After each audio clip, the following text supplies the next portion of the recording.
Hi, I'm Carl Weber. Welcome to Video-Aided Instructions English Grammar Series. This is the program on punctuation. Punctuation marks are those little signs and symbols like periods, commas, semicolons, colons, and many others that are added to sentences to help make them easier to read. Think of punctuation marks as being like traffic signs that you see when you're driving. They tell you when to slow down, when to change direction, and when to come to a complete stop. If you learn how to use punctuation marks correctly in the sentences you write, no one will get lost while reading your work. If you're ready, let's begin with our study of punctuation marks and how to use them.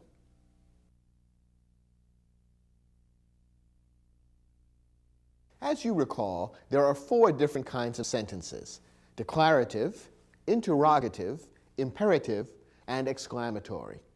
Let's look at each of these 4 kinds of sentences and look at the kind of punctuation mark you need to use to end each type of sentence. First, use a period to punctuate the end of a declarative sentence. As you recall, a declarative sentence states a fact. The great majority of sentences in usual written English are declarative sentences, so most of the sentences you write will end with periods. Here are a couple of examples. It's raining outside. She is my sister. Both of these are declarative sentences. They state facts, and appropriately, each one ends with a period, a simple dot. Most sentences you write will be declarative sentences and will end with periods. Next, use a question mark to punctuate the end of an interrogative sentence. An interrogative sentence asks a question. Appropriately enough, it's marked at the end with a question mark. Here are a couple of examples. Would you like some coffee? What time is the party? Both of these sentences are interrogative sentences. They ask questions. And notice that they are read slightly differently.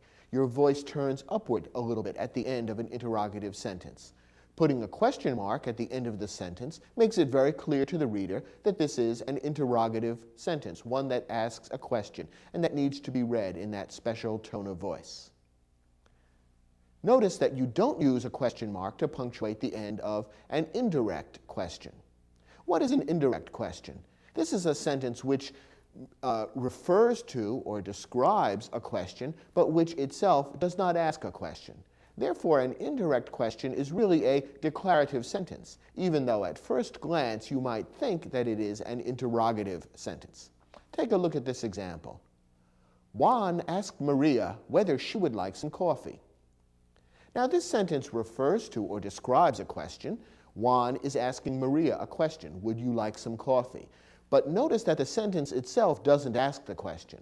Instead, the sentence is really describing the question or making a statement. It is stating a fact that Juan has asked Maria a question. Therefore, the sentence itself is not an interrogative sentence. It isn't asking a question. So it doesn't end with a question mark. Instead, it ends with a period. This is an example of what we call an indirect question. Here's another example. I wonder what time the party will start. Now, the same general idea might have been stated in the form of an interrogative sentence. For example, this sentence might have been written, what time will the party start?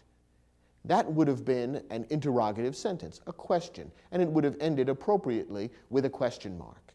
However, the way the sentence was worded, it is a declarative sentence. It is making a statement of fact. That is, I am wondering something. It is stating that as a fact rather than asking a question. And therefore, this too is an indirect question and one that does not end with a question mark, but rather with a period. Now, the third type of sentence. Use a period or an exclamation point to punctuate the end of an imperative sentence. An imperative sentence expresses a request or a command. When you're asking or ordering someone to do something, you're writing an imperative sentence. And an imperative sentence may end with a period or an exclamation point. It all depends on the nature of the request or the command. Let's take a look at a couple of examples. Hand me that hammer, please. This is an imperative sentence because whoever has written or is speaking the sentence is expressing a request, asking someone else to do something. Since it's written in a quiet tone of voice and does not have a great deal of urgency or strong emotion built into it, it's appropriate to end it with a period. Most imperative sentences which express requests or commands will end with periods. Occasionally, however, a request or command will be uttered with a great deal of urgency or emotion, in which case an exclamation point may be the appropriate punctuation mark to use at the end of the sentence. Look at this example. Get out, quick! This might be spoken by a firefighter arriving at the scene of a fire, warning the people in the house to get out right away. This is a command that's being spoken with a great deal of urgency and emotion and a great deal of emphasis. For all these reasons, ending the sentence with an exclamation point is appropriate. The exclamation point is used in English to indicate that a sentence is being written or spoken with a great deal of feeling. You only want to use exclamation points where they're really appropriate. Certain types of commands do require exclamation points, although as we've seen, most do not. So an imperative sentence may end either with a period or an exclamation point, depending on the degree of urgency and emotion that's built into the sentence. You'll have to be the judge. Finally, use an exclamation point to punctuate the end of an exclamatory sentence. An exclamatory sentence is defined as one that expresses strong emotion or strong feeling. Therefore, by definition, it's appropriate to end an exclamatory sentence with an exclamation point. That tells the reader, this sentence has just expressed something that is very important with a great sense of urgency attached to it, and therefore you need to pay close attention to what it says. When you end a sentence with an exclamation point, you're telling the reader, pay attention. Here are a couple of examples of exclamatory sentences. The house is on fire. There's a message that, of course, contains a great deal of emotion and urgency, and it's appropriate to end it with an exclamation point. That's an exclamatory sentence. Here's another example. What a beautiful sunset. Now, here's a message that's much more positive. Rather than talking about physical danger, the person who speaks or writes this sentence is simply reflecting on the beauty of nature. However, because strong emotion is involved, an exclamation point seems appropriate. This too is an exclamatory sentence. So as we've seen, each of the four types of English sentences needs to be punctuated in a slightly different way. Most sentences are declarative sentences, and they will end with periods. But interrogative sentences need question marks. Imperative sentences may use either periods or exclamation points, depending on whether strong emotion is involved, and an exclamatory sentence ends with an exclamation point. In your study guide, we've provided an exercise which will enable you to practice using punctuation marks to end sentences correctly.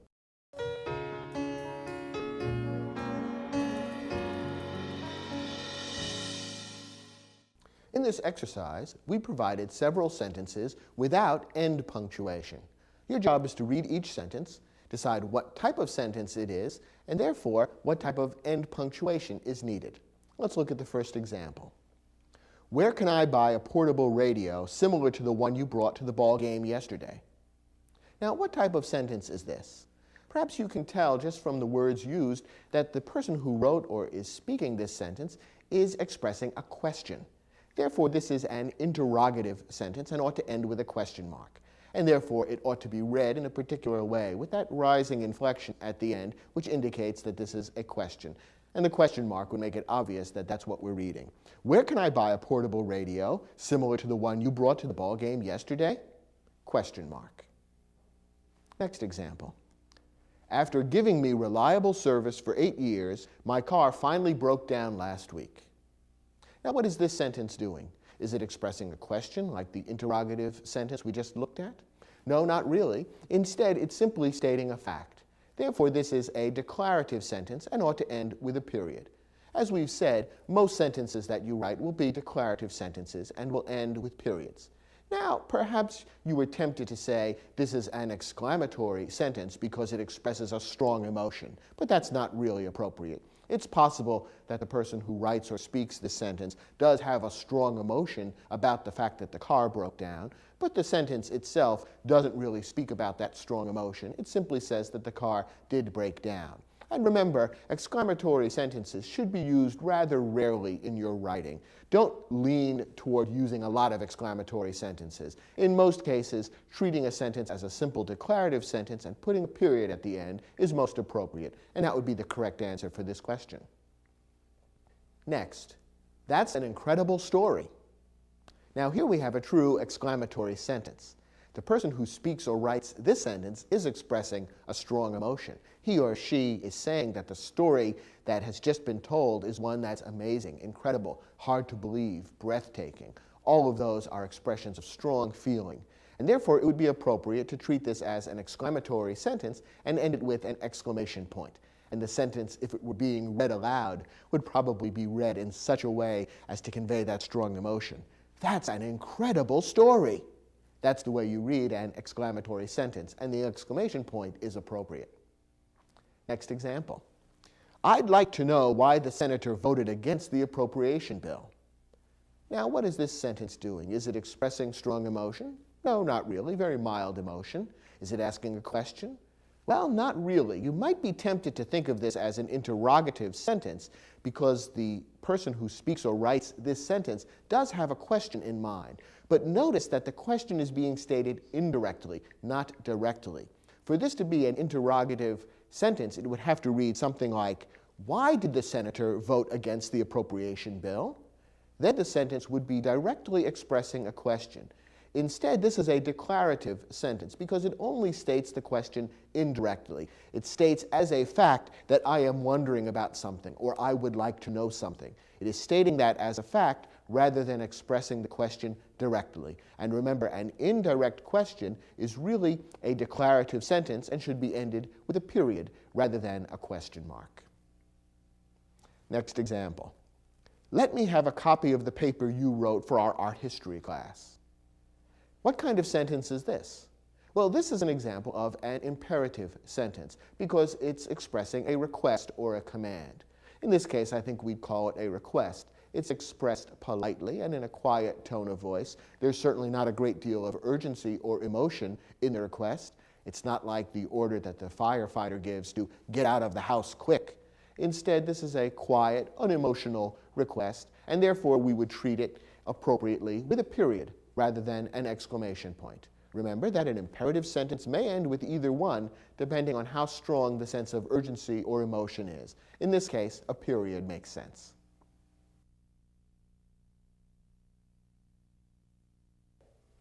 If a period, a question mark, and an exclamation point are like stop signs, you might think of commas as being like yield signs. They tell the reader not to come to a complete stop, but rather to slow down or pause. Now, some writers who aren't sure about how to use commas correctly tend to sprinkle commas into their sentences almost at random, just to kind of slow down the reader from place to place.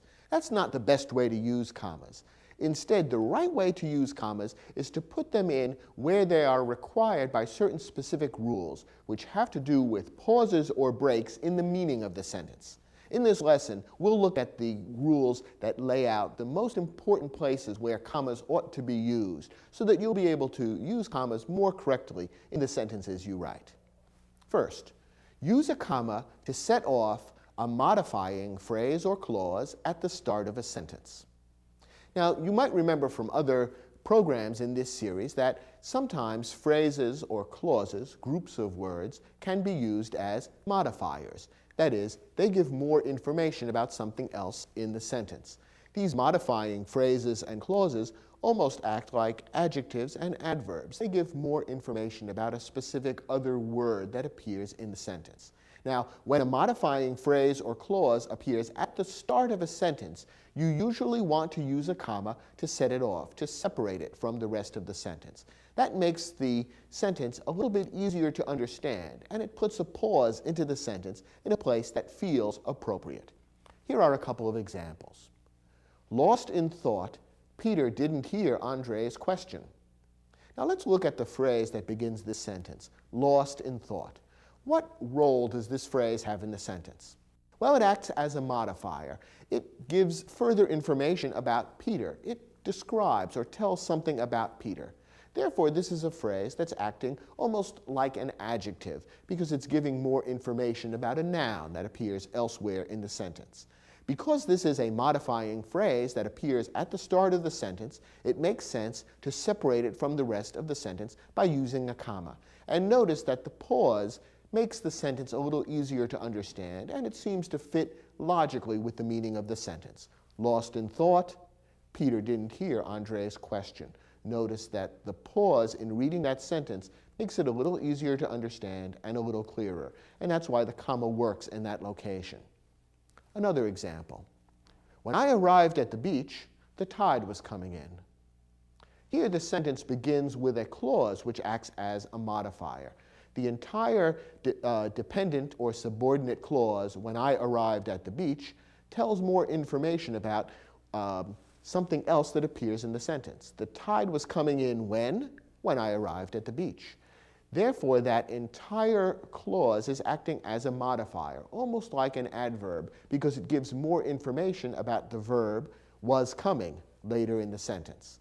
The entire clause, then, is a modifying clause, and it ought to be separated from the rest of the sentence by a comma. And that's why we've put in the comma after the word beach. Notice again that the pause after that modifying clause makes the sentence a little easier to understand. When I arrived at the beach, the tide was coming in. The pause seems to make sense, and it makes the sentence a little bit clearer and easier to understand. In this case, we have a modifying clause that begins the sentence, and therefore it's appropriate to separate it by using a comma. Here's another rule about when to use a comma. Use a pair of commas to set off a word or phrase that interrupts the meaning of a sentence. Sometimes you'll write a sentence which has a main train of thought, but there's an additional fact or idea that you want to insert somewhere into the sentence because it's interesting and important, but not necessarily essential to the meaning of the sentence. We consider this group of words an interrupter, something that breaks into the main flow of the sentence. When you put in a group of words like this into a sentence which interrupts the main flow, set it off with commas, a pair of commas, one on either side. That signals to the reader, whoops, here's a little detour, don't get sidetracked, and it makes it easier for the reader to follow the complete meaning of the sentence. Here's an example. Harry Truman, the 33rd President of the United States, was born in Missouri. Now we have a group of words in the middle of the sentence here, the 33rd President of the United States, that tells a little bit more about Harry Truman. It's an interesting and important fact. But notice that it interrupts the main flow of the sentence. We can tell this because if we eliminate those words altogether, what is left still makes sense and still has the same meaning. Harry Truman was born in Missouri. We understand exactly what's being said. This person, this man named Harry Truman, was born in Missouri.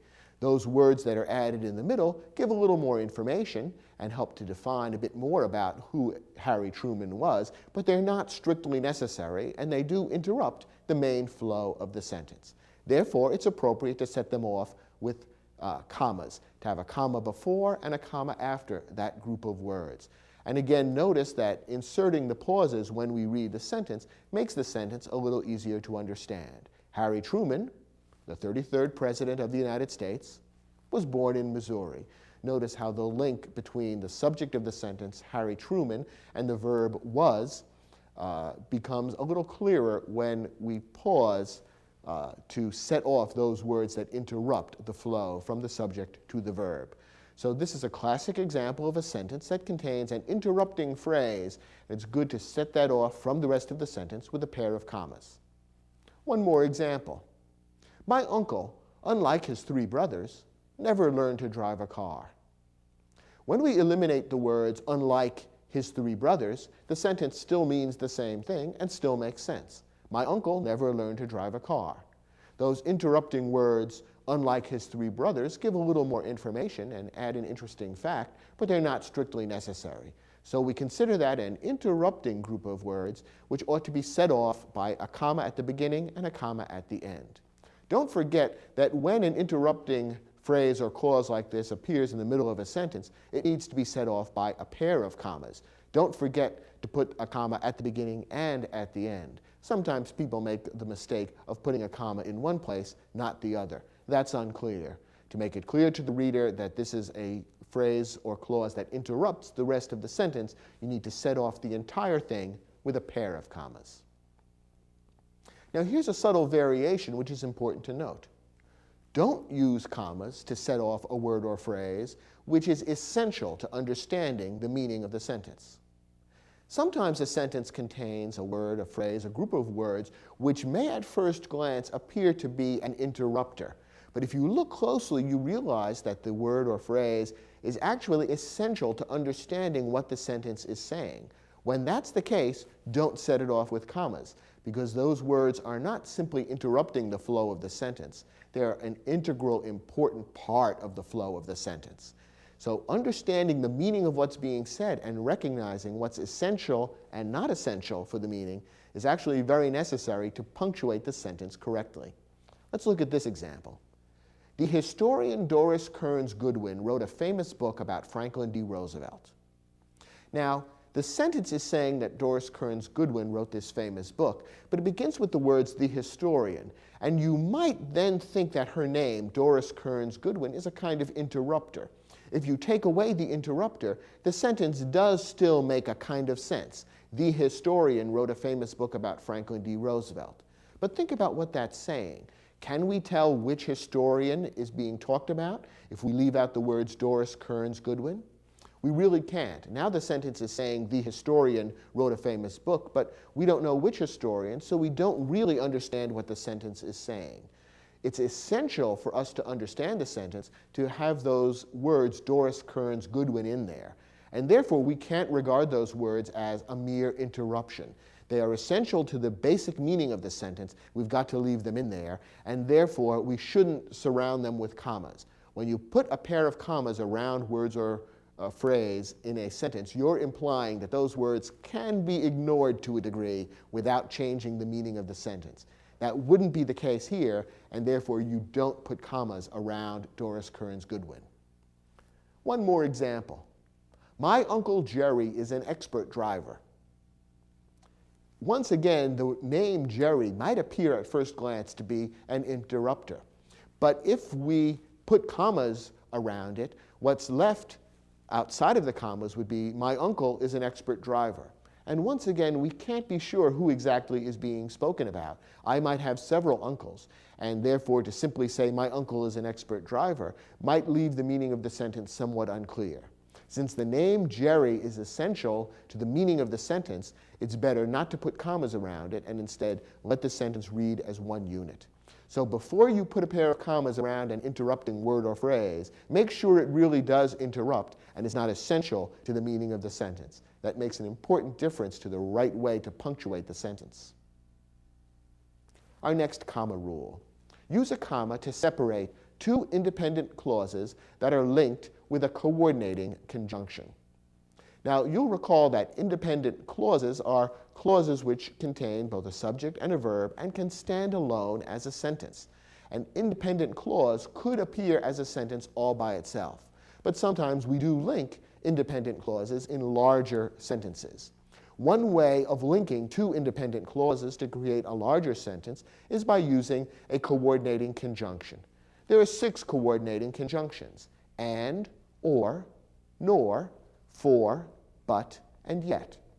Whenever you have a sentence containing 2 independent clauses joined by one of these coordinating conjunctions, it's good practice to insert a comma between the 2 clauses to separate them clearly.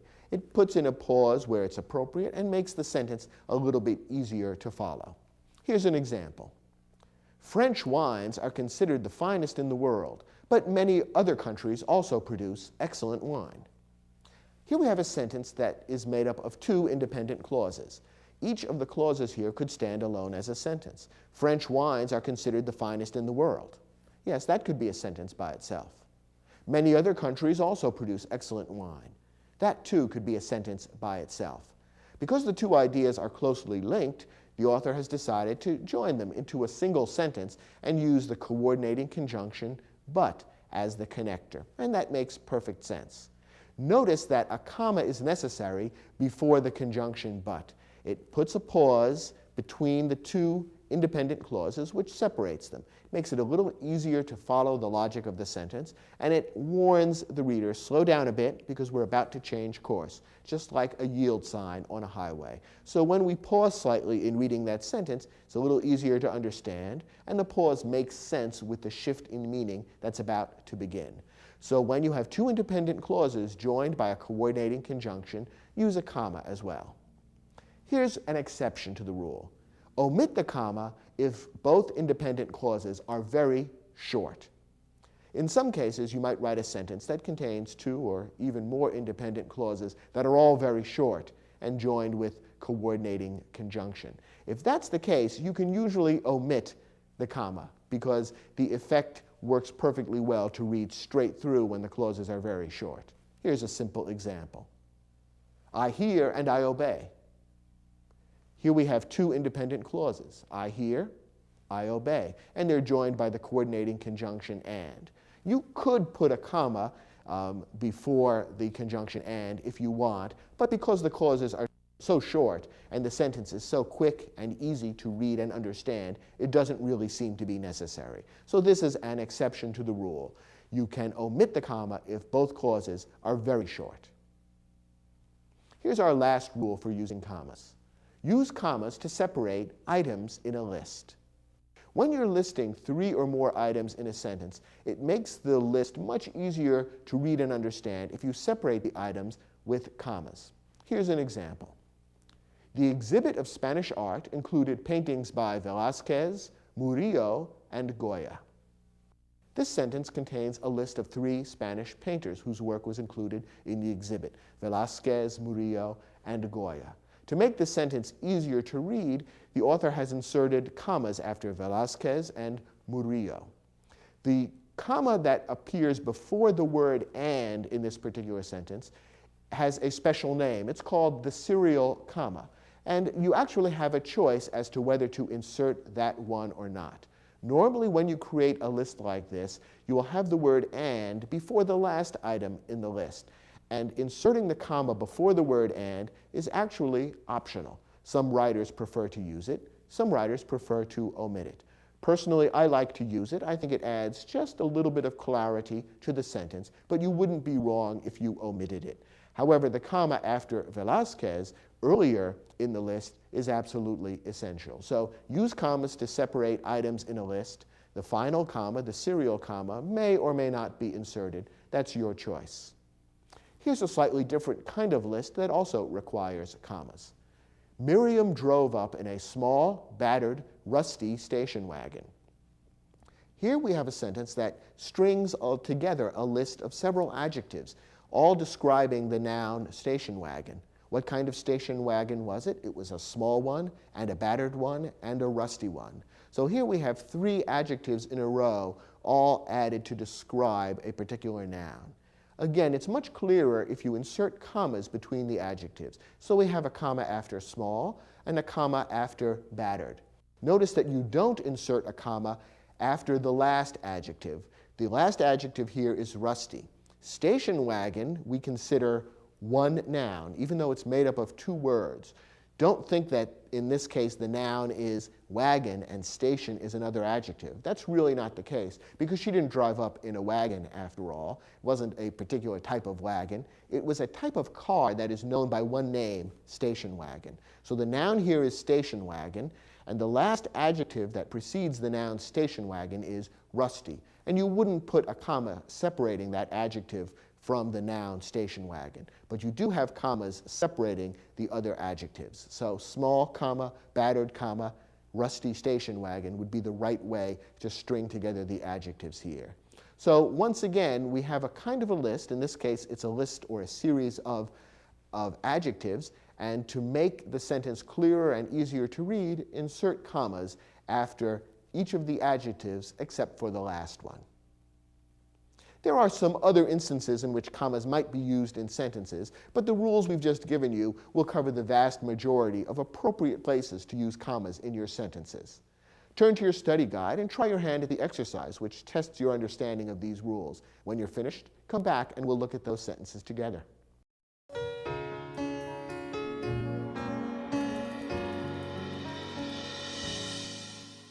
In this exercise, you were given several sentences, some of which contain commas and some of which do not. Some of the commas are correct, some aren't, and in some cases, commas need to be inserted. Let's look at each sentence and figure out the right way to use commas in each one. First, the exhibit includes fossil remains of Apatosaurus, Stegosaurus, Tyrannosaurus, and several other dinosaurs. Here we have a sentence that contains a list. It lists several dinosaurs whose fossils appear in the exhibit. Remember that when you are giving items in a list, you need to separate them using commas. And I think you can see that the sentence will be clearer and easier to understand when those commas are inserted. So the sentence should correctly be punctuated this way. The exhibit includes fossil remains of Apatosaurus, Stegosaurus, Tyrannosaurus, and several other dinosaurs. Now, of course, that last comma is the serial comma, the one that appears after the name Tyrannosaurus. So it's really optional. You could include it or not as you prefer. I recommend using it, but it's up to you, and you wouldn't be incorrect if you left it out. Next example. Having been born in Nigeria, Henry, never saw snow until he visited Colorado last winter. Well, there is a comma in this sentence, and we need to ask whether the comma is appropriate. We also need to ask whether there should be a comma somewhere else in the sentence. As it happens, this sentence should contain one comma, but the comma that it contains is actually in the wrong place. Let's take a look at the sentence more closely. Notice the opening words of the sentence. Having been born in Nigeria. What role do those words play in the sentence? What do they describe, or who do they give information about? Well, what those words do is modify the noun that follows, Henry. Those words act as a kind of an adjective, giving us more information about Henry. And since the sentence begins with a modifying phrase, we want to set off that phrase from the rest of the sentence with a comma. So there really should be a comma after the word Nigeria here. That would make it clear that the opening phrase is a modifying phrase, which should be separated from the rest of the sentence by a comma. Now, what about the comma that appears in the sentence after the name Henry? Is that appropriate or not? Well, it really doesn't fit any of the rules that we've seen in this lesson. There's no good reason to put a comma there, and in fact, it's better to not have a comma in a location like this. Notice that the comma in this case would help to separate the subject of the sentence, Henry, from the verb saw. And it's usually a bad idea to separate the subject and verb of a sentence unless it's necessary. Sometimes you will have an interrupting phrase between a subject and a verb in a sentence, in which case a pair of commas to set off the interrupting phrase is a good idea.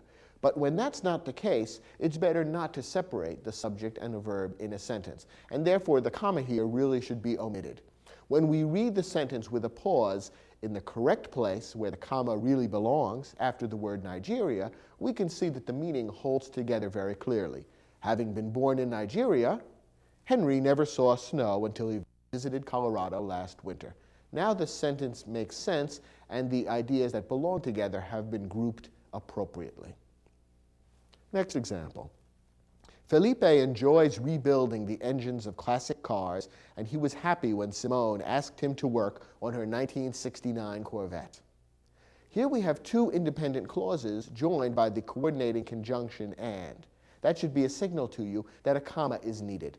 In the normal course of events, when you have a sentence consisting of two independent clauses joined by a coordinating conjunction, you want to separate them with a comma before the conjunction.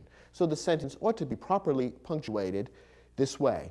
Felipe enjoys rebuilding the engines of classic cars, and he was happy when Simone asked him to work on her 1969 Corvette. Notice again that the pause actually makes the sentence a little easier to read and a little clearer. So adding the comma helps the reader as well. Another example. Lake Placid, a ski resort in upstate New York, was the site of the 1980 Winter Olympics. And here we do have a comma after the words New York. Now, is that correct? Does the sentence need any other commas? Should this comma be omitted? Let's think about it. In this case, we have an interrupting phrase, a group of words that breaks into the main flow of the sentence.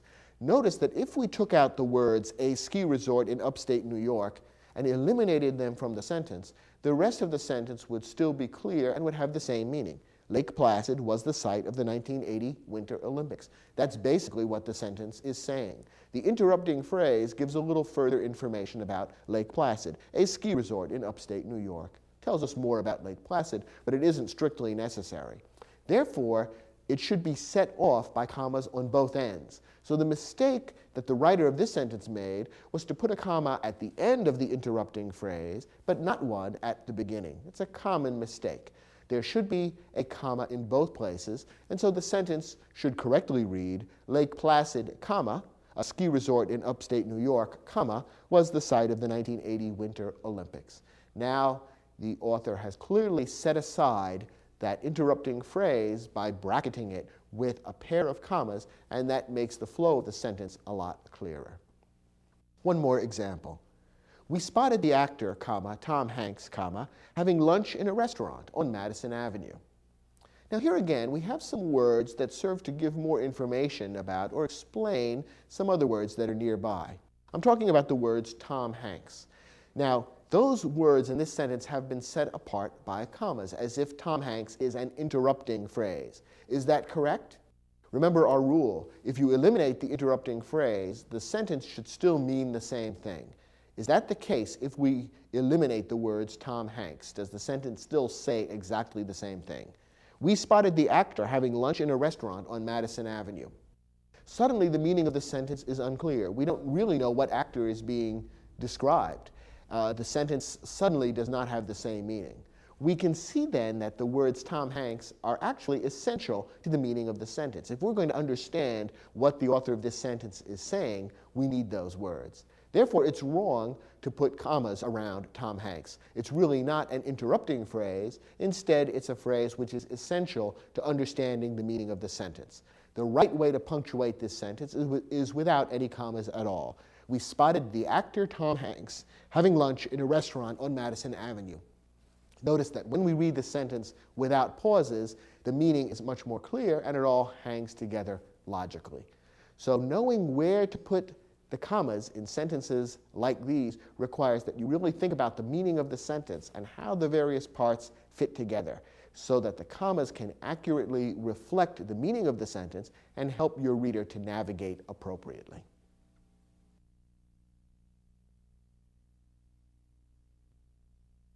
As we've seen, a comma represents a brief pause in a sentence.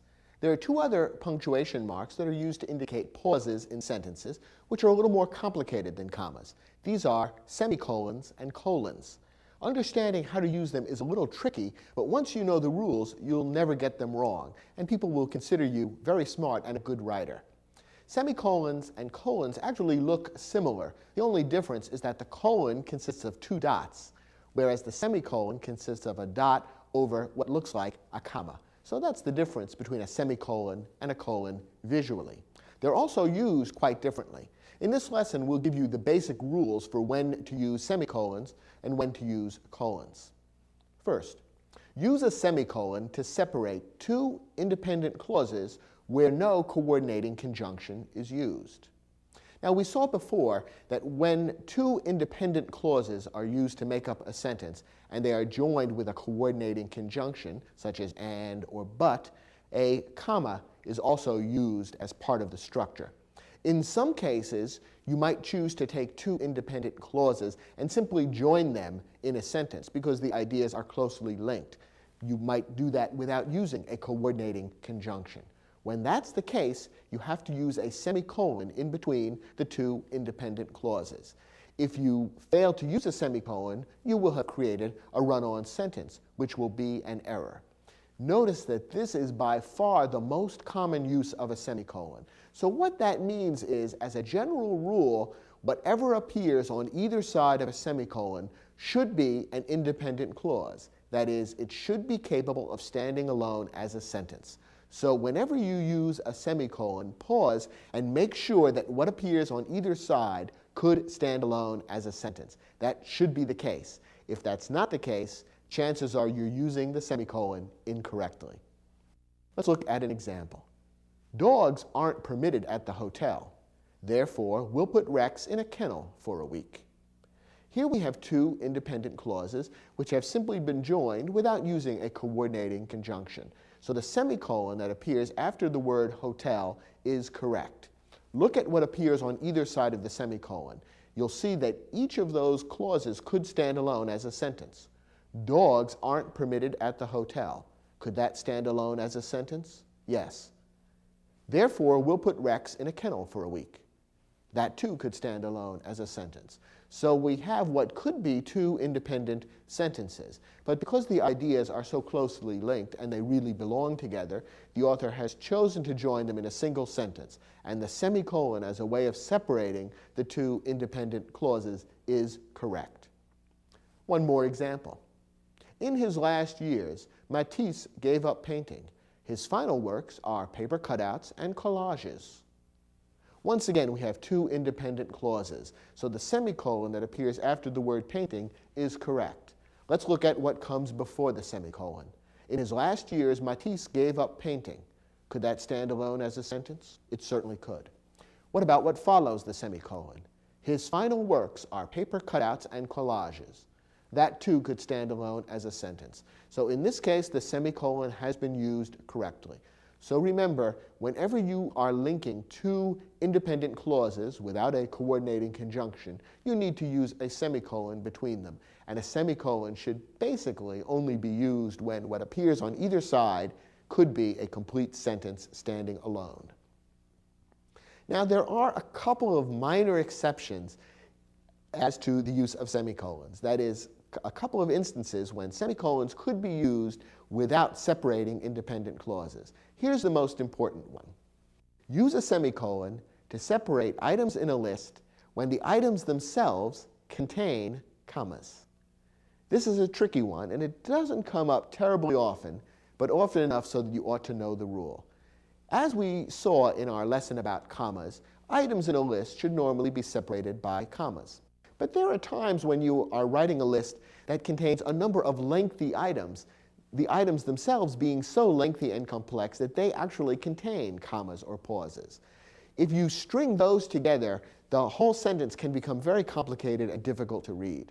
Therefore, to add another layer of separation between the items, it can be a good idea to use semicolons to separate the items.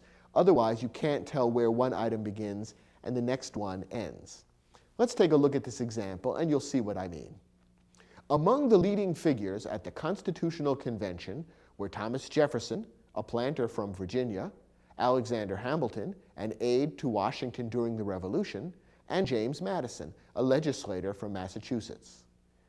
Now, this is a long and fairly complicated sentence, but the key to understanding it is to realize that it is built around a list of three different people: Thomas Jefferson, Alexander Hamilton, and James Madison. And each of those three people is described using a phrase that is a kind of modifying or explanatory phrase, which, for clarity's sake, has been separated off by a comma. Well, what that means is that it's not immediately clear to the reader where each of the three items begins and ends. So the author of this sentence has wisely chosen to use semicolons to separate the items. That makes it clear that there are three items being listed here, even though there are commas within each of the items. So it's correctly punctuated this way: Thomas Jefferson, comma, a planter from Virginia, semicolon. That warns you that another item is about to begin. Alexander Hamilton, comma, an aide to Washington during the Revolution, semicolon. And James Madison, comma, a legislator from Massachusetts. So here's another useful place to insert semicolons when you're writing a list that contains lengthy items which themselves contain commas. In order to make it clearer where the items begin and end, separate them using semicolons. In this case, notice that the semicolons do not separate independent clauses. These are not groups of words that could stand alone as sentences. Most of the time, semicolons are used only for that purpose. But here is an exception which occasionally comes up and which you need to be aware of. Now let's turn to colons. Use a colon to indicate that what follows is equivalent to what precedes the colon.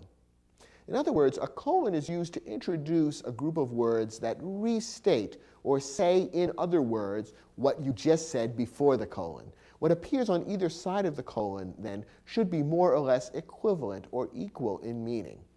Here's a tip for you. When used correctly, the colon can often be replaced with the words "that is" or "in other words." So you can test your use of a colon by asking yourself that question. Could I take away the colon and substitute the words "that is" or "in other words"? If so, you're probably using the colon correctly. You don't use the colon, notice, to separate independent clauses. That's a job for the semicolon. Instead, the colon is introducing something which simply restates or says, in other words, what you just said. Here are a couple of examples. The silent movie era produced three comic geniuses: Charles Chaplin, Buster Keaton, and Harold Lloyd. This is a good example of the correct use of a colon. We put the colon after the word geniuses, introducing that list of Charles Chaplin, Buster Keaton, and Harold Lloyd. Notice that what appears on either side of the colon is more or less equivalent. We just mentioned three comic geniuses. Who were they? Charles Chaplin, Buster Keaton, and Harold Lloyd. Those three names are equivalent to or equal to what was stated just before the colon, three comic geniuses. Let's try our tip, our test for using a colon correctly. Could we take away the colon and replace it with the words "that is" or "in other words"? We could. The silent movie era produced three comic geniuses, that is, Charles Chaplin, Buster Keaton, and Harold Lloyd. The sentence reads better with a colon, but it does make sense to substitute the words "that is" for the colon. So that's a signal that we're using the colon correctly. One more example. I drove all night for only one purpose, to ask Annalisa to marry me. Once again, the colon is separating two things that are more or less equivalent in meaning. One purpose. What was that one purpose? To ask Annalisa to marry me. Those two things are the same. The purpose was the asking. The two things are equivalent. If we took out the colon and substituted the words "that is," would it make sense? It would. I drove all night for only one purpose, that is, to ask Annalisa to marry me. So once again, we can see that we're using the colon correctly. Remember that the semicolon separates independent clauses. That's not the case with the colon. Instead, the test for using a colon correctly is whether the things on either side are basically equivalent or the same in meaning. If so, then a colon is correct. One last tip. Don't use a colon to separate words that clearly belong together, such as a verb and its object, or a preposition and its object. People know that a colon is used to introduce things, and so sometimes they get carried away and use colons where they actually interrupt the flow of the sentence and aren't really needed. Here are a couple of examples of incorrect uses of the colon, which you ought to avoid. Leanna gave her mother, a scarf from Mexico. Here, the writer knows that a colon can be used sometimes to introduce something which is going to be described, and so he or she has put a colon after the word mother. But if you look closely, you see that the colon is really separating things that belong together. It's separating the verb gave from its direct object, scarf. The scarf is what Leanna gave. So it really makes sense for the sentence to simply flow rather than putting the colon in. And the colon, in any case, could not be removed and substituted for the words "that is." And what appears on either side of the colon is not equivalent. The mother and the scarf from Mexico are not equivalent. So for all those reasons, inserting a colon in this sentence is incorrect. And one more example. The new security plan was developed by, the local police commissioner and the State Department of Safety. Once again, the colon has been used here as a kind of an introductory punctuation mark. And we've seen that colons can be used to introduce lists, as, for example, in the sentence we looked at previously, where the colon introduced the list Charles Chaplin, Buster Keaton, and Harold Lloyd. So the person who wrote this sentence is thinking, well, I have a kind of a list here, the local police commissioner and the State Department of Safety. So why not put a colon in front of it? Well, the reason is that the colon, in this case, is separating the preposition by from the object of the preposition. The plan was developed by whom? By the police commissioner, State Department of Safety. So the objects of the preposition come right after the colon. The colon, therefore, interrupts or breaks the flow of the preposition and its objects. And once again, what follows and precedes the colon are not equivalent. The new security plan was developed by is not equivalent to Police Commissioner, Department of Safety. So for all those reasons, the use of a colon in this instance is wrong. So remember our basic rule: the colon should introduce things that are equivalent to what precedes the colon, and you should be able to substitute the words "that is" for the colon and have the sentence still make basically the same sense and the same meaning. If that's not the case, then you're using the colon inappropriately. Okay, those are the basic rules for using the semicolon and the colon correctly. Try your hand at the exercise and see whether you've mastered those rules. When you're done, come back and we'll take a look at those questions together.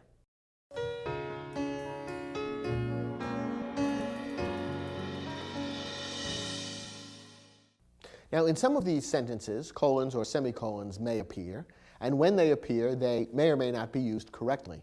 In other instances, semicolons or colons ought to be inserted. So your job is to read each sentence and figure out what ought to be done about semicolons and colons. Let's look at the first example. To this day, millions of opera lovers consider one man the greatest singer of all time, Enrico Caruso, the renowned Italian tenor. Now, there are no semicolons or colons in this sentence. Do you think either one should be inserted somewhere? What about a semicolon? Remember that a semicolon would normally be used when you have two or more independent clauses joined without a coordinating conjunction. Could this sentence be broken down into two parts that could each stand alone as a sentence? No, not really. There's only one clause here. Opera lovers consider is the subject and the verb, and there's really only one independent clause, and therefore a semicolon wouldn't really be appropriate. But there is a place where a colon ought to be used, and that would be after the expression, the greatest singer of all time, colon, because what follows is equivalent to or a restatement of what comes before. The greatest singer of all time is who? Enrico Caruso, the renowned Italian tenor. So what comes before and after the punctuation mark there is basically equivalent in meaning. So a colon would be the appropriate punctuation mark to use. Notice that we could also use the words "that is" instead, and the sentence would mean very much the same thing. That's a good test as to whether a colon is appropriate or not. So to correct this sentence, after the word time, use a colon rather than a comma. Next example. If you see a parking spot on the street, put your car there. Otherwise, use a parking lot. Now, this sentence, again, doesn't contain any semicolon or colon. Does it need one? The answer is yes. In fact, as written, the sentence is actually an error. It's a run-on sentence. Let's break it down and see how that works. The sentence begins with a dependent clause or a subordinate clause, a clause that cannot stand alone as a sentence. If you see a parking spot on the street, it has the subject you, the verb see, and it begins with the subordinating conjunction if, which means that it can't stand alone as a sentence. What follows then is an independent clause, one that could stand alone as a sentence. Put your car there.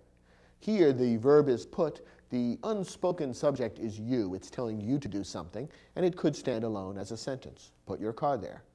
And what follows is yet another independent clause, which could also stand alone as a sentence. Otherwise, use a parking lot.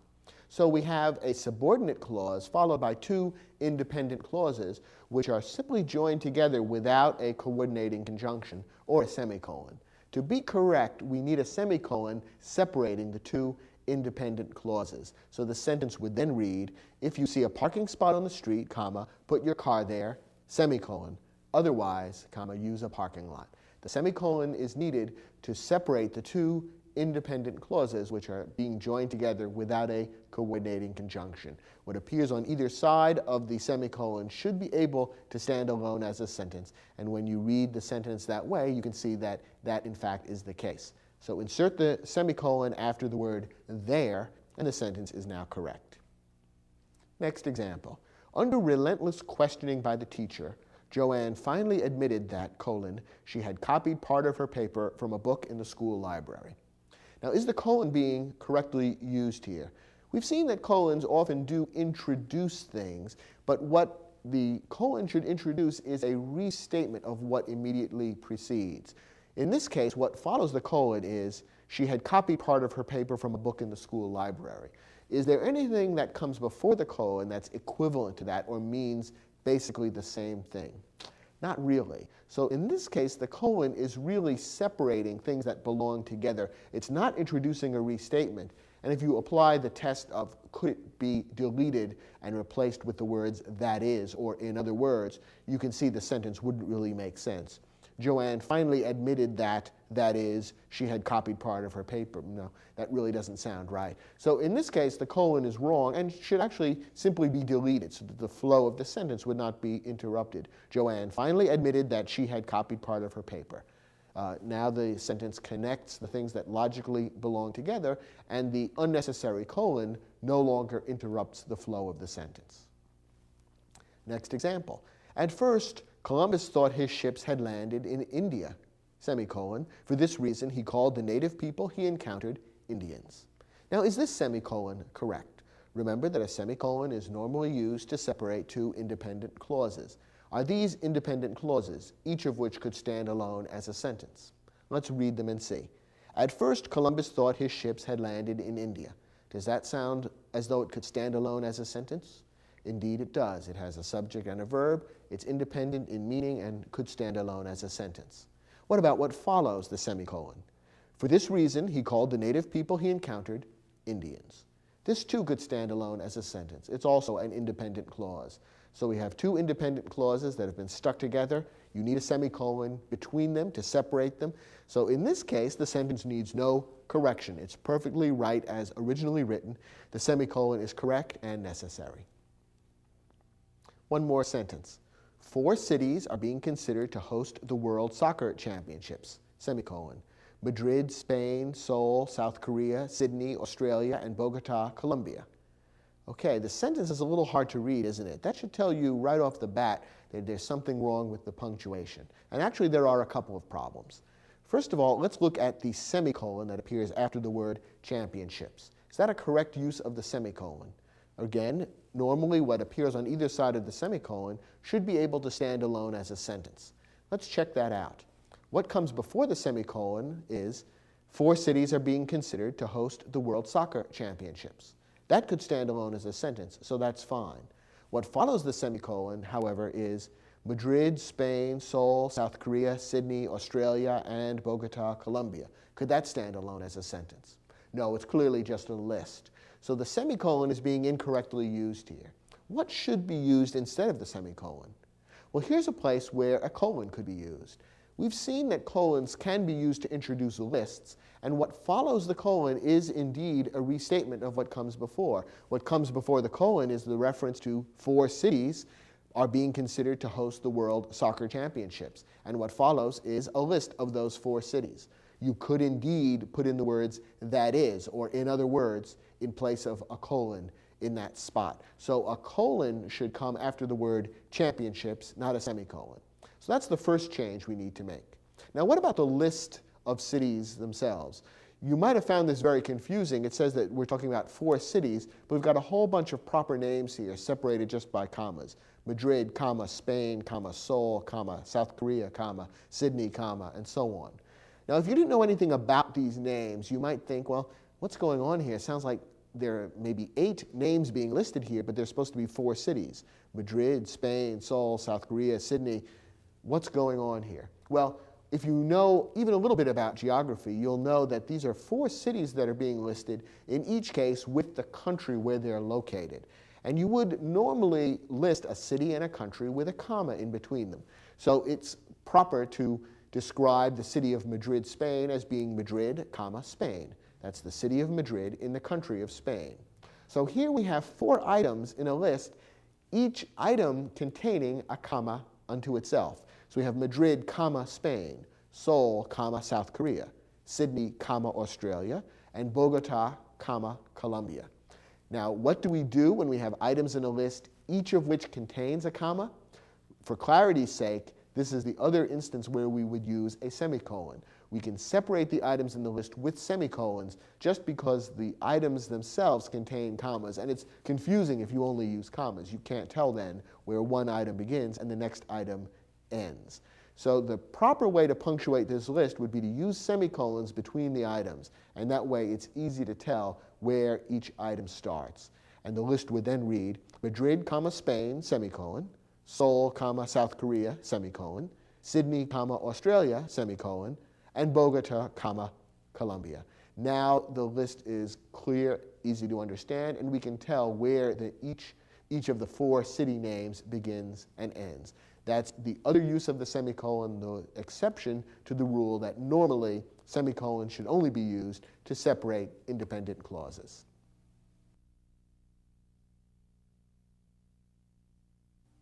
Sometimes when you're writing something, you want to quote what someone else has said. This might happen, for example, in a short story or a diary where you're writing about an incident from life, either imagined or real, and you have characters who exchange dialogue, who talk to one another. It might also happen in an essay that you might be writing for a class at school where you want to quote what some other writer has said, or perhaps quote from a figure from history. In all of these cases, you need to use quotation marks to show where the words you are quoting begin and end. Here's the basic rule. Use quotation marks to set off the words in a direct quotation. Since the quotation marks have to indicate where the quoted words begin and end, quotation marks are always used in pairs, and they're sometimes referred to as opening and closing quotation marks, beginning and ending quotation marks. Any expression like that is equally clear and equally correct. The important thing to realize is that you always need both of the pairs of quotation marks. You need quotation mark at the beginning of the quotation and at the end, so it's very clear to the reader where the quotation begins and ends. Here's a simple example. "I have a dream," said Martin Luther King Jr. The words that Martin Luther King Jr. actually said were, "I have a dream." So to indicate which words those were, we put the opening quotation marks before I and the closing quotation marks after dream. You'll notice that we also have inserted a comma after the word dream, preceding the quotation marks. In a moment, we're going to look closely at the rules about that, but as a general practice, quotations are usually set off from the rest of the sentence with commas. There's no hard and fast rule about that, but that's what most writers do, and it's a safe rule for you to follow. The important thing at this point to remember is that the exact words of the quotation must be set off by a pair of quotation marks at the beginning and end of the quotation. Now, how exactly do you combine quotation marks with other punctuation marks? It can be a bit tricky. Here's the rule. Put periods and commas inside the closing quotation marks. Put other punctuation marks outside unless they themselves are part of the quotation. Before we go further, I should explain that the practice of putting periods and commas inside the closing quotation marks is what's done in the United States. In England and other countries where British practice is followed, the periods and commas often appear outside the closing quotation marks. But if you are writing and working in the United States, it's safe to put periods and commas inside the closing quotation marks, as we did a moment ago with our quotation from the famous speech of Martin Luther King Jr. Notice that, however, other punctuation marks should be put outside the closing quotation marks unless they themselves are part of the quotation. This would apply, for example, to colons, semicolons, exclamation points, and question marks. And another rule to remember is don't double up on punctuation marks. That is, in and around quotations, you don't need or want to put both a period and a question mark, for example, which you might be tempted to do if there's a question mark within the quotation. Let's take a look at some examples that will help you sort out what could be a confusing set of rules. The first example reads as follows. Paula said, "I'll be back by dinner time." Notice the punctuation that we've used in this sentence. The words that Paula actually said were, "I'll be back by dinner time." So we have quotation marks around those words. We have the opening quotation mark before "I'll" and the closing one after "time." Fine. Now we also have a comma and a period. As we indicated a moment ago, you usually will set off the quotation with a comma from the rest of the sentence. So we have a comma after the word said. Paula said, comma, I'll be back by dinner time, so that the words that Paula said are being separated from the rest of the sentence by a comma. Finally, since the sentence ends, we need some kind of end punctuation mark, and a period seems to be appropriate. So we have a period at the end of the sentence as well, and following the U.S. rule, we put the period inside the quotation mark. So the sentence is correctly punctuated. Paula said, comma, I'll be back by dinner time, period, with the quotation marks around I'll be back by dinner time. Now let's look at this next sentence for a slightly different problem. Then she asked, what are you planning to cook? Okay, Paula's exact words in this sentence are, what are you planning to cook? So the quotation marks surround those words. The opening quotation marks come before what, and the closing or ending quotation marks come after cook. Again, we have a comma separating the quotation from the rest of the sentence. Then she asked, comma, what are you planning to cook? Now, we have to have a question mark here, don't we? Because there is a question in this sentence. What are you planning to cook is an interrogative sentence, and therefore it needs a question. Now, where should that question mark go? Should it go before or after the closing quotation mark? Should it be part of the quotation or not? Well, if you think about what Paula is saying, her actual statement is itself the question. What are you planning to cook? She's asking a question. Therefore, the question mark belongs with the quotation. It's part of the quotation itself. So this sentence should be punctuated with the question mark inside the quotation marks, inside those closing marks. So the sentence correctly is punctuated. Then she asked, comma, opening quotation marks. What are you planning to cook? Question mark, closing quotation marks. So we've got the question mark inside the quotation marks because it's actually part of the quotation. It's what Paula actually said. Now for a third example, which has to be handled a little differently. Kevin answered, I think I'll make beef stroganoff. At least that's what I think he said. Okay, here we have Kevin making a statement, and the author of this sentence goes on to make a separate statement, at least that's what I think he said. So let's see how we should punctuate this. What are Kevin's actual words? I think I'll make beef stroganoff. That's the actual quotation from Kevin. So the quotation marks should be around those words. The opening quotation marks will come before I, and the closing quotation marks come after stroganoff. Once again, we have a comma separating the quotation from the rest of the sentence. Kevin answered, comma, and then the quotation appears. Now, after the quotation, we have a whole other clause. At least that's what I think he said. That's not part of the quotation. The author of the sentence is saying that. And since we have two independent clauses here, what punctuation mark do we need to separate the two independent clauses? Well, as you know, you need a semicolon in that instance, because we have two independent clauses, each of which could stand alone as a sentence. One sentence could read, Kevin answered, I think I'll make beef stroganoff. That could be a sentence by itself. You could also have a sentence that simply reads, at least that's what I think he said. That could be a sentence by itself. Since we have two independent clauses simply stuck together, we need a semicolon between them. But now the question is, where does the semicolon go in relation to the quotation marks? Well, remember our rule. Other punctuation marks, other than commas and periods, go outside of the closing quotation marks unless they're part of the quotation. Is the semicolon part of what Kevin said, I think I'll make beef stroganoff? Not really. Kevin just made that statement, and there's no semicolon within that. He's not connecting it to some other statement. So the semicolon is really grammatically necessary as part of the larger structure, not as part of the quotation itself. Unlike the example we saw before where the question mark was part of what Paula said. So in this case, the semicolon is not actually part of the quotation, and it should go outside of the quotation marks. So the sentence would be correctly punctuated. Kevin answered, comma, open quotation marks, I think I'll make beef stroganoff, closing quotation marks, semicolon, at least that's what I think he said. So the rules can get a little tricky as to where the punctuation marks go in relation to the quotation marks. The key thing to remember is comma and period you can always put inside the closing quotation marks. Other punctuation marks, it all depends on whether the punctuation mark is actually part of the quotation or not. If it is, it goes inside the quotation marks, otherwise outside.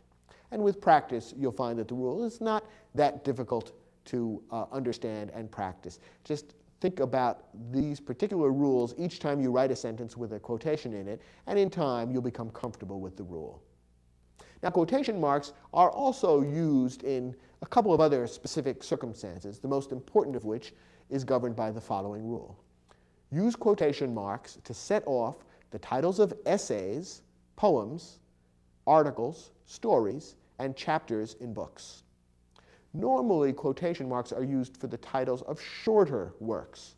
Most other titles, for example, the titles of full-length books, are either underlined if you are handwriting or typing your work, or printed in italics, which is the case in a printed book or when you're typing on a computer. So generally speaking, as a rule, the titles of longer works, such as full-length books, are underlined or printed in italics, while the titles of shorter units, such as essays, poems, articles, and stories, would be contained within quotation marks. And there are other rules for other types of literary or other works, and you'll have to refer to a grammar handbook for more specialized instances. But generally speaking, the titles of shorter works would be contained within quotation marks. For example, my favorite short story is Shirley Jackson's The Lottery. Here the title of the story is The Lottery, so the quotation marks appear around those words, the lottery. And once again, the sentence ends with a period which, like all periods, goes inside the quotation mark. Use single quotation marks to set off the words in a quotation within a quotation. Normally, again, in American practice, the quotation marks that we use are double quotation marks. That is, you see the two little curlicues that make up the quotation mark. However, there is such a thing as a single quotation mark, which is used for a very specific purpose. It doesn't come up that often, but occasionally it does come up. Once in a while, within a quotation, there is a quotation. That is, within the quoted words, the person who is saying those quoted words is himself quoting someone else. When that's the case, you need somehow to set off that inner quotation from the larger outer quotation. And it would be a bit confusing if you simply used the same kind of quotation marks, because after a while people would become confused. Is this the quote within the quote, or is it just the larger quote? Therefore, the practice that has evolved over time is to use double quotation marks for normal quotations, and in the unusual circumstance where there is a quotation within a quotation, to use single quotation marks to set that off. Here's an example of how that might look. King declared, "I have a dream that one day this nation will rise up and live out the true meaning of its creed. We hold these truths to be self-evident, that all men are created equal." Okay, we're returning again to the famous speech on civil rights by the great African-American leader, Martin Luther King. And in that speech, Martin Luther King did himself quote other famous words. In this particular quotation, Martin Luther King was quoting from the Declaration of Independence. The words from the Declaration of Independence that Martin Luther King was quoting were, "We hold these truths to be self-evident, that all men are created equal." So this particular sentence is quoting Martin Luther King, who in turn was quoting another literary work.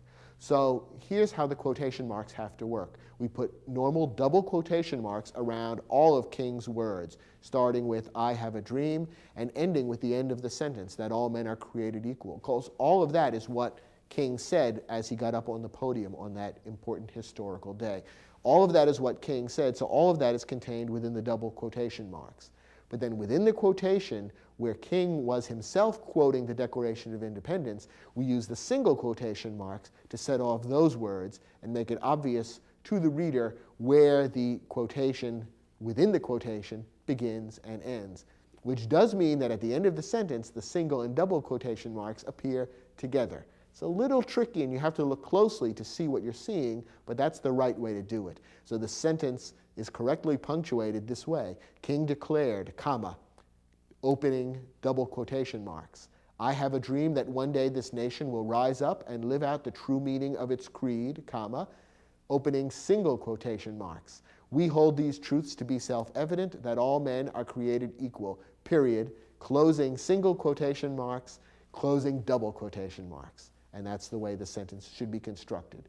Will this come up often in your writing? Not at all. But it will occasionally happen, and when you're reading, you'll see sentences written this way. So it's important to understand the rule, not only for your writing, but also so that when you're reading written works, you'll understand exactly how the quotation marks work.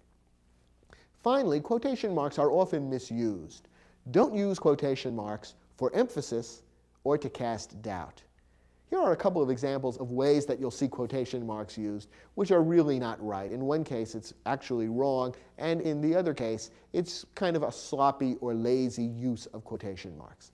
Our first example, which is strictly wrong, is sometimes you'll see signs in stores or other locations that read something like this: special today, quote, fresh corn on the cob. The author of this sentence is trying to emphasize the word fresh. He's trying to say, wow, it's really fresh. You really want this corn on the cob. But by putting the quotes around the word fresh, he's making it sound as though he is quoting some other source, that the word fresh comes from someone else, which doesn't really make sense. If the author of this sign wants to emphasize fresh, perhaps he could underline it or even print it in a different color. But quotation marks are really only used to mean these are words that I am borrowing from some other source. It doesn't really make sense to use them for emphasis, as people often carelessly do when they're writing things like signs. If you find them in your own papers, that's wrong. Correct that. And here's another example. If the English always seem grouchy, it's probably because of their country's, quote, beautiful weather. Sometimes people will use quotation marks this way in order to indicate a slightly different meaning, to say, well, I don't really believe that this is true. It's a way of casting doubt or making fun of what's being said. And sometimes even in conversation, people will hold up their fingers and wiggle them to say, quote, as if to indicate that there's some doubt about what is being said. Like, oh yeah, that was a great concert. You see, it's a way of being sarcastic. But it's not a very clear or effective way of communicating the meaning. And so you should avoid using quotation marks in this way. It's a somewhat lazy way of trying to be sarcastic or ironic or cast some kind of doubt on what you're saying. In this case, it doesn't really work very well as a piece of writing, and the author would be better off simply straightforwardly saying what he's trying to say. If he's trying to say that English weather is always gloomy, drizzly, and chilly, he ought to say that rather than saying, quote, beautiful weather. The point would come across much more clearly that way. So avoid that careless and sloppy use of quotation marks. You do see it from time to time, but it's not really good writing. Okay, we have an exercise that will test your ability to use quotation marks correctly. Turn to your study guide, and when you finish the exercise, come back and we'll see how well you did.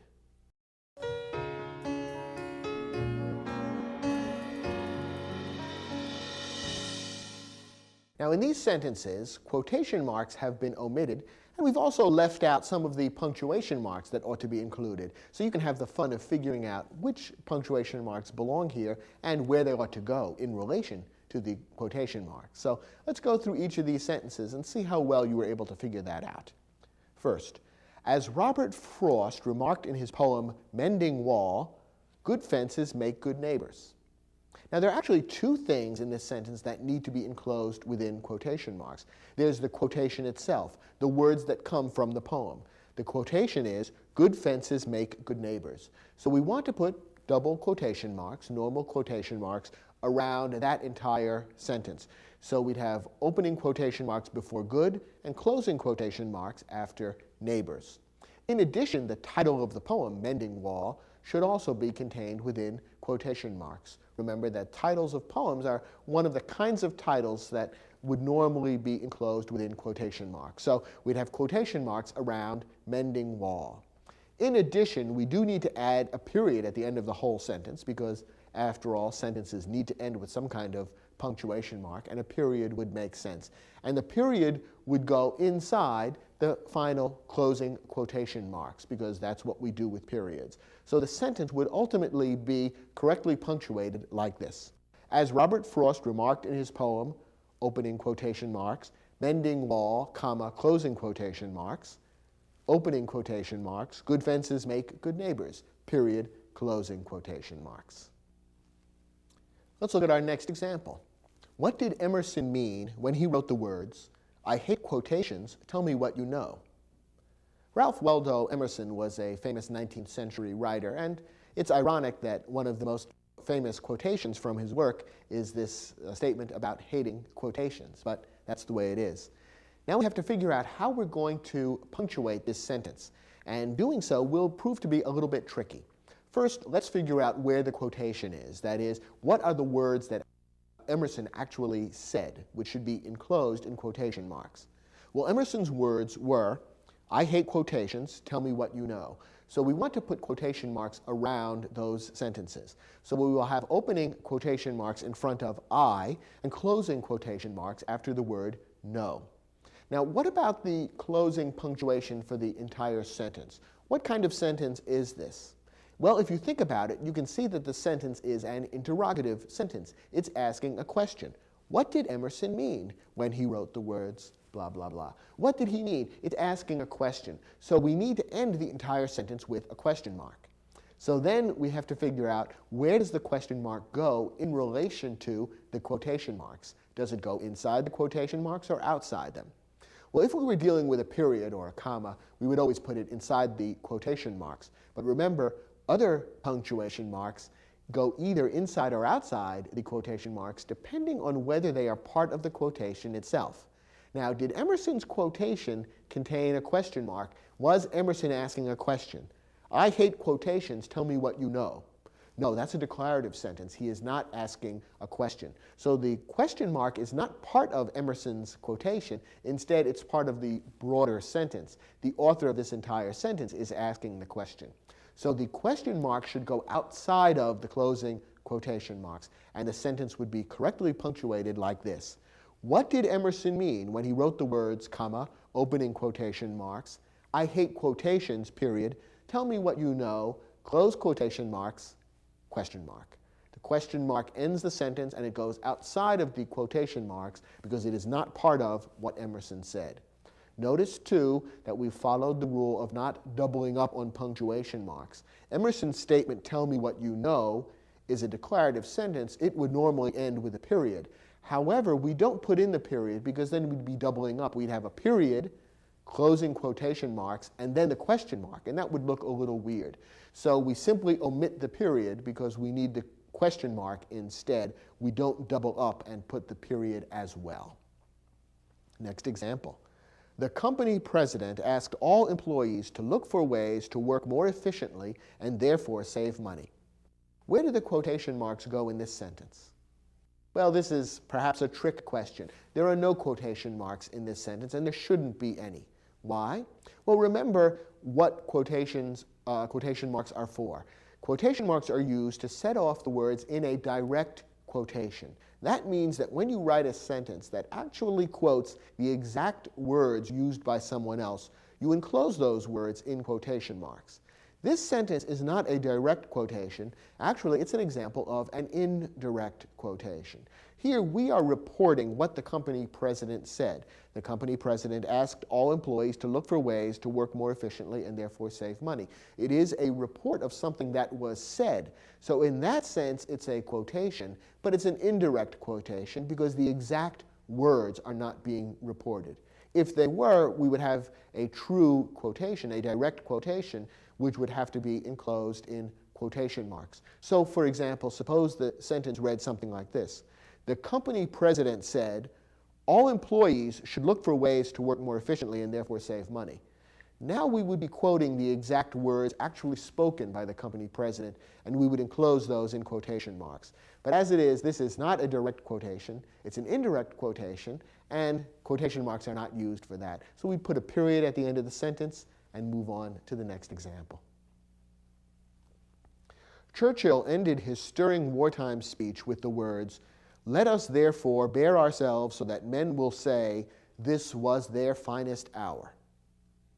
Okay, here's another slightly complicated example. And by the way, for purposes of this exercise, we've slightly shortened the actual quotation from Churchill. So if you ever look up the actual speech, you'll see the words are a little different. But we're organizing it this way just to make the exercise a little clearer and easier. What exactly did Churchill say? Well, the exact words used by Churchill were, "Let us therefore bear ourselves so that men will say, this was their finest hour." Okay, Churchill said that whole thing, so therefore all of those words should be enclosed in quotation marks. So we would have opening quotation marks before the word let and closing quotation marks after the word our. However, we notice there's something else going on within this quotation. Churchill himself is quoting other words. He is quoting what men in the future might say about the people of today. And what might those men of the future say? They would look back on the people of Churchill's own historical time and say, this was their finest hour. So Churchill is imagining what the words of a future person might be and quoting them within his quotation. So we have here that unusual situation of a quotation within a quotation. So here is where single quotation marks need to be used, and we'll put the single quotation marks around the words, this was their finest hour. And we will also use a comma to separate that quotation from the broader quotation. And finally end the whole thing with a period inside all of the quotation marks, because that's where periods always go. So we've got a quotation within a quotation here, and that's why we'll use both double quotation marks for the bigger quote and single quotation marks for the smaller quote within a quote. The sentence as a whole then will be punctuated like this. Churchill ended his stirring wartime speech with the words, comma, opening double quotation marks.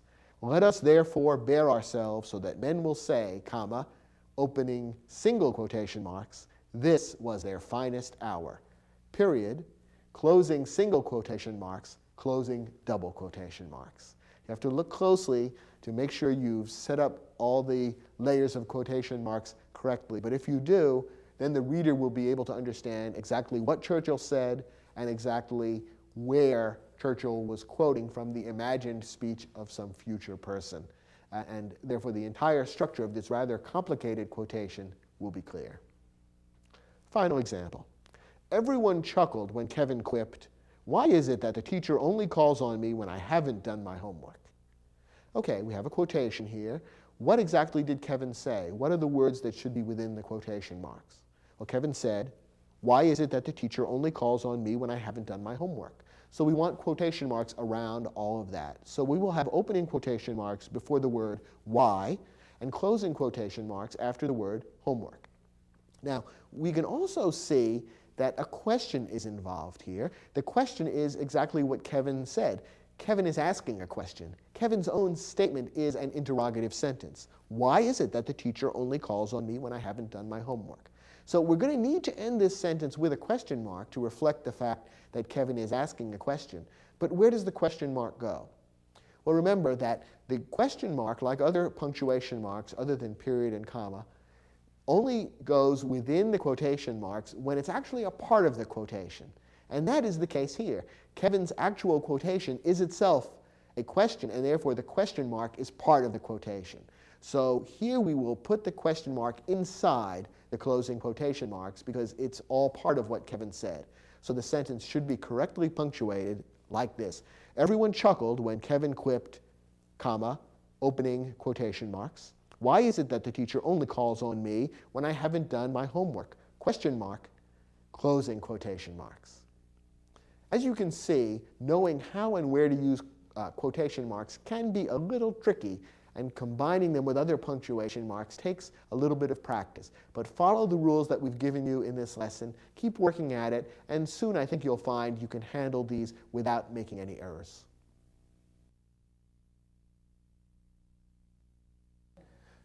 The punctuation marks we've looked at so far, the period, the question mark, the exclamation point, the comma, the semicolon, the colon, and quotation marks, all of these are by far the most common and important punctuation marks. There are a few other marks, though, that you ought to know how to use, even though as a writer you're better off using them relatively infrequently. So the punctuation marks that we're going to talk about in this lesson are ones that, generally speaking, you should avoid using a lot. Some writers do use these punctuation marks heavily, and usually that has a bad effect on style. Nonetheless, it's important to know about them, and we'll cover them briefly in this lesson. First, parentheses. Parentheses, like quotation marks, always have to be used in pairs. They're those little curved symbols, and parentheses are used to set off words or phrases that interrupt the meaning of a sentence. Now, we've already seen that pairs of commas can be used to set off words that interrupt the meaning of a sentence.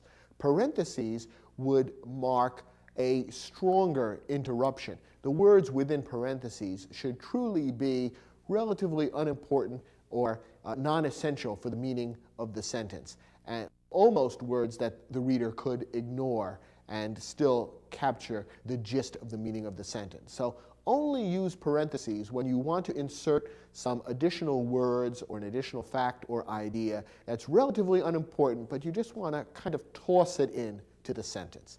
Here are a couple of examples of how parentheses could be used. Everyone in Los Angeles, at least everyone I know, seems to be writing a screenplay.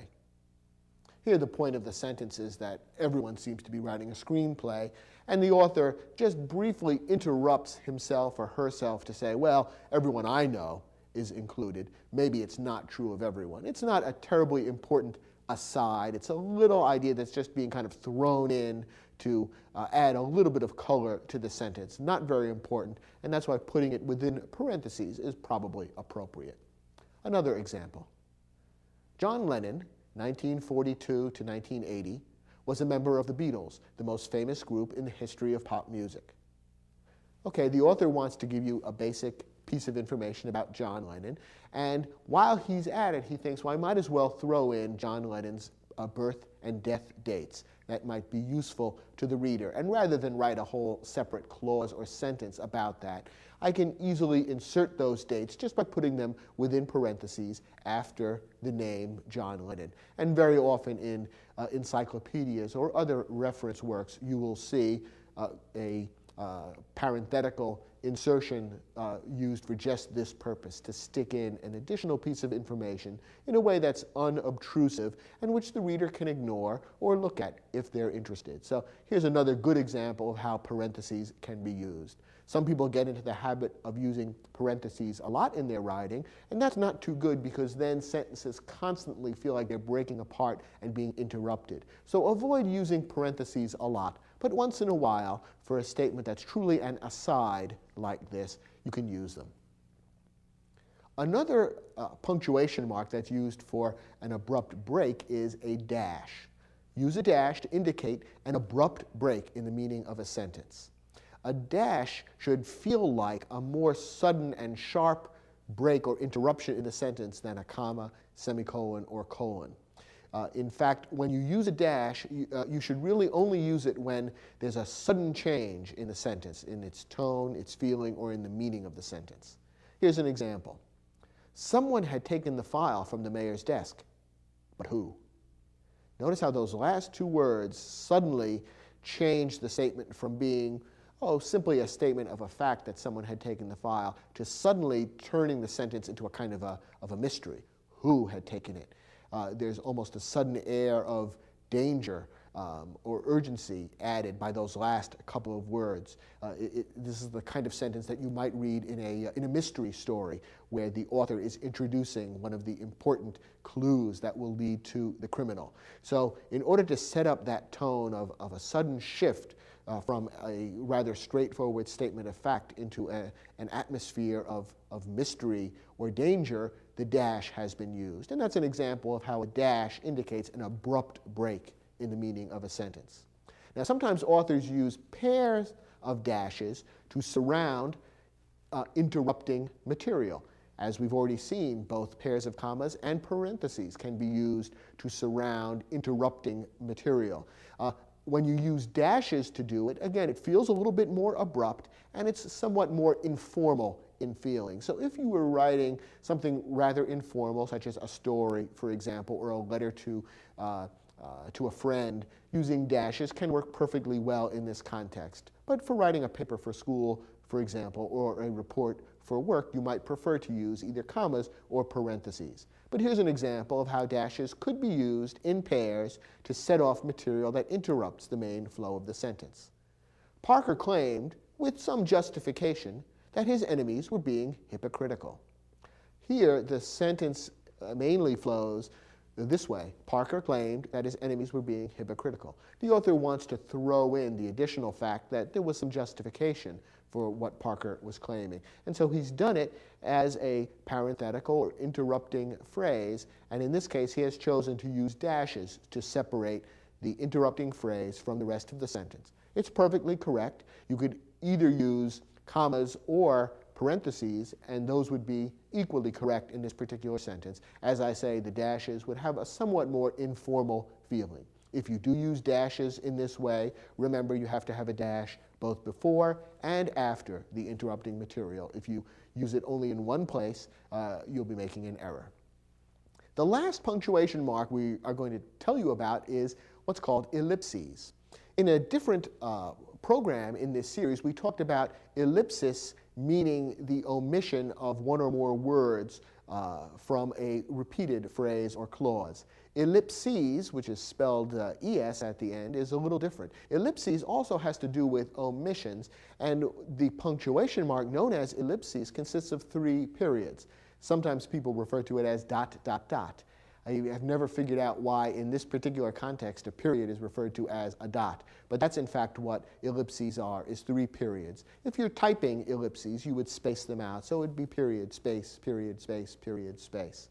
Ellipses are used to indicate words omitted from a quotation or to signal the trailing off of the end of a sentence. Here are examples of each of these 2 uses of ellipses. First, as Lincoln once remarked, you can fool all of the people some of the time, but you can't fool all of the people all of the time. Now here we have a quotation enclosed within quotation marks, but Lincoln's actual words were more extensive than this. The actual quotation from Lincoln is, you can fool all of the people some of the time, and some of the people all of the time, but you can't fool all of the people all of the time. For whatever reason, the author of this sentence doesn't want to include all of Lincoln's words, but only some of them.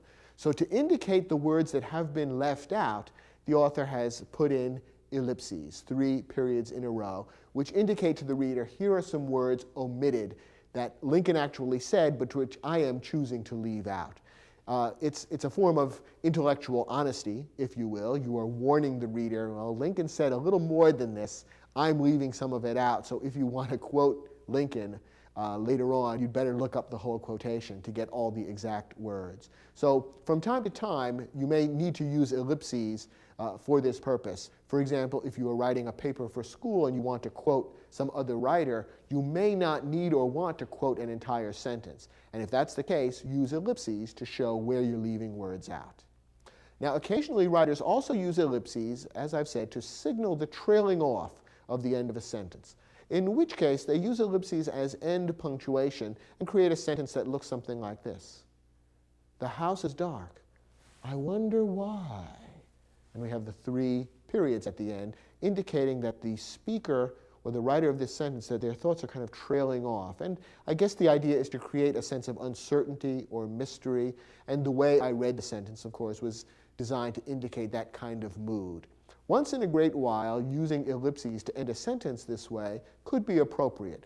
But again, some people get into the habit of using ellipses continually in their writing as a way of ending sentences, and it gives the feeling that they're a little too lazy to figure out exactly how they want to end the sentence. Do they want to end it with a period, a question mark, an exclamation point? What's the link between one sentence and the next? It creates somewhat of a vague feeling, almost as though there's fog creeping in between the sentences. So use this very sparingly. Once in a while, in an appropriate context where you really want to suggest that the sentence is drifting to an end rather than coming to a complete halt, you could use ellipses to end a sentence. But don't do it too often. It's not the greatest form of writing. So these last 3 forms of punctuation are used a little less often than any of the other punctuation marks that we've talked about in this program, and they have less hard and fast rules about how they're used. But sprinkled here and there occasionally in your writing, they can serve a perfectly good function, and so it's important to know how and when to use them. Parentheses, the dash, and ellipses. We've provided an exercise that will test your use of parentheses and the dash, not ellipses, because the unusual way in which ellipses are used to indicate omissions from quotations, it's kind of hard to create an exercise to test that since you'd have to omit words from quotation. So we focused on parentheses and dashes in this exercise. Try your hand at the exercise and come back and we'll look at the questions together.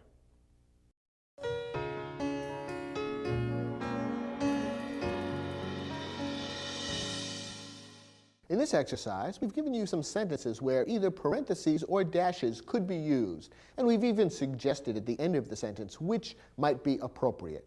And in fact, because these punctuation marks are used without very hard and fast rules, you could actually interchange them to some extent. So we've told you which one we think you might want to use in a particular sentence, and your job is just to figure out how and where to use them. Let's look at our first example.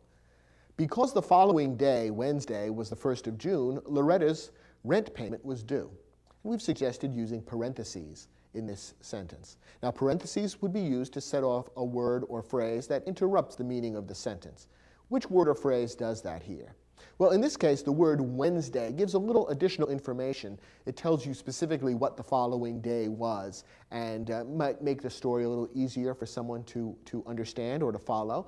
But that would be appropriate to enclose in parentheses. So the best use of parentheses in this sentence would be, because the following day, open parentheses, Wednesday, end parentheses, was the 1st of June, Loretta's rent payment was due. Next example. Napoleon's exile to the island of Elba marked the end of his career, or so it seemed. And we've recommended that you insert a dash or dashes somewhere into the sentence. Now, a dash, remember, is used to signal an abrupt break in the meaning of the sentence. Is there an abrupt break anywhere here?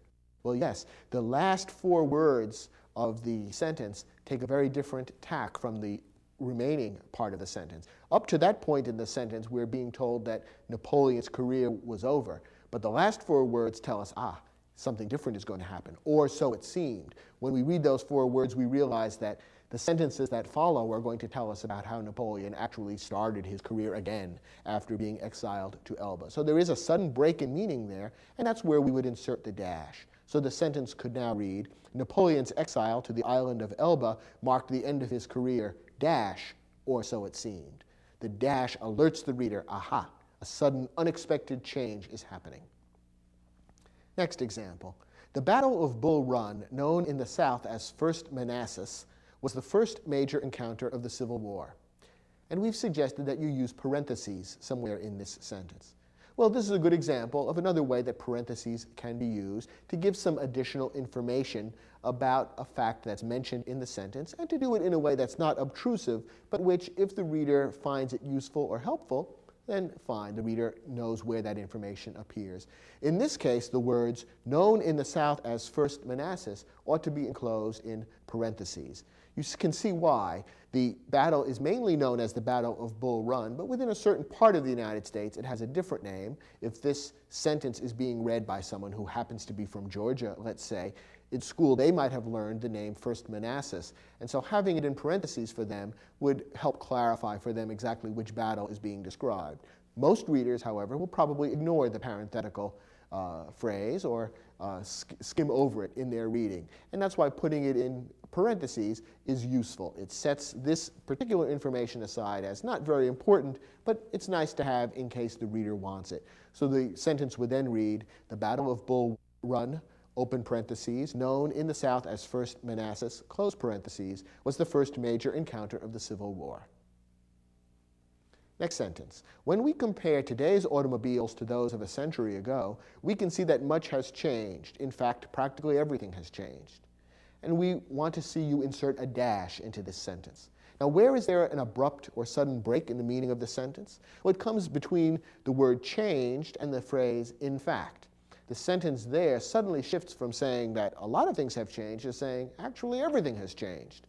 It's almost as though the speaker of the sentence or the writer of the sentence is interrupting his own thinking to say, much has changed? What am I saying? Everything has changed. It's like they're correcting themselves in midstream. So putting a dash there indicates the break in meaning, and the sentence would then read, when we compare today's automobiles to those of a century ago, we can see that much has changed, dash. In fact, practically everything has changed. Another good example of the use of the dash. And our last sentence. In a later section of the book, chapters 4 through 6, the author describes in detail the early struggles of the American labor movement. And you're asked to pick certain words and enclose them within parentheses. Which are the words that interrupt the main flow of the sentence, but give a little additional or extra information that might be helpful? In this case, the interrupting words are chapters 4 through 6, so we would enclose those in parentheses. Once again, the reader can ignore those words if he or she chooses, but in case the reader wants to look up that later section of the book, the chapter reference is there, and it makes it easy to find it. So the sentence would read, in a later section of the book, open parentheses, chapters 4 through 6, close parentheses, the author describes in detail the early struggles of the American labor movement. So one good way of using parentheses is to get a reference like that in. You can even use parentheses, for example, to enclose a page number within a paper that you might be writing for school. So if you're quoting a particular work, you can put the page number in parentheses to make it easy for the teacher to look up that quotation in the book if he or she wants to do so. And it does that in a rather unobtrusive way without taking away too much attention from the main flow of the sentence. A good use of parentheses. Earlier in this program, I suggested that punctuation marks could be thought of as being like traffic signs. They tell you where to slow down, where to come to a complete stop, and where to change direction. That's a good comparison, but here's another one. You could also think of punctuation marks as being like the symbols that composers use when they write music. Symbols such as rests, or the symbols that indicate an increased volume or decreased volume, speeding up or slowing down. The punctuation marks tell the reader exactly how to read the sentences and the paragraphs that you write. They tell the reader which points need greater emphasis, which ideas belong together, which ideas should be separated, and when there's an abrupt change in the meaning. If you use punctuation marks skillfully, they can make your writing much easier to understand and enable your readers to follow your thinking just as efficiently as a trained musician or a trained singer can follow the instructions given by the composer for performing a piece of music in a way that really embodies what the composer originally had in mind. So learn the proper ways of using punctuation marks, and you'll find that your writing will be much easier to understand and much more effective at getting across your meaning in a powerful way. I hope you've enjoyed watching this program, and I'll look for you in other programs in video-aided instructions, English grammar series.